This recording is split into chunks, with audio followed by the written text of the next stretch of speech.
بسم اللہ الرحمن الرحیم۔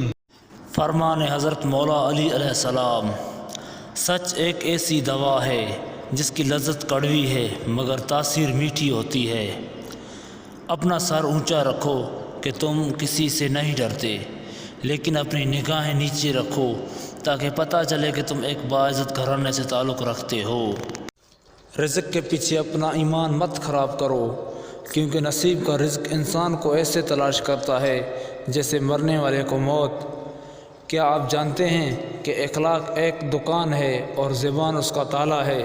جب تالا کھلتا ہے تو پتہ چلتا ہے کہ دکان سونے کی ہے یا کوئلے کی۔ تنگ دستی میں سخاوت کرنا، غصے میں سچ بولنا اور طاقت ہوتے ہوئے معاف کرنا بہترین نیکی ہے۔ جو تمہاری خاموشی سے تمہاری تکلیف کا اندازہ نہ کر سکے، اس کے سامنے زبان کا اظہار کرنا صرف لفظوں کو ضائع کرنا ہے۔ اگر تم سے کوئی بھلائی کی امید رکھے تو اس سے مایوس مت کرو، کیونکہ لوگوں کا تم سے وابستہ ہونا تم پر اللہ تعالیٰ کا خاص کرم ہے۔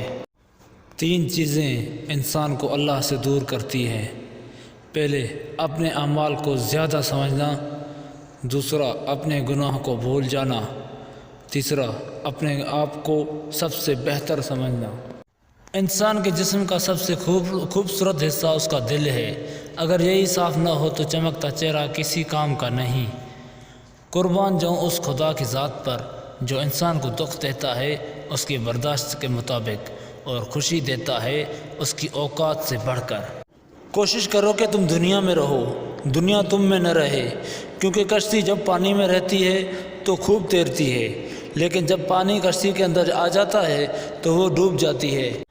حضرت امام علی علیہ السلام سے کسی نے پوچھا کہ یہ پتہ کیسے چلے گا کہ جو مصیبت یا پریشانی ہم پر آئی ہے وہ اللہ کی طرف سے آزمائش ہے یا ہم پر اللہ کی طرف سے سزا ہے؟ تو آپ نے فرمایا، جو مصیبت تمہیں اللہ کی طرف لے جائے وہ آزمائش ہے، اور جو مصیبت تمہیں اللہ سے دور کر دے وہ سزا ہے۔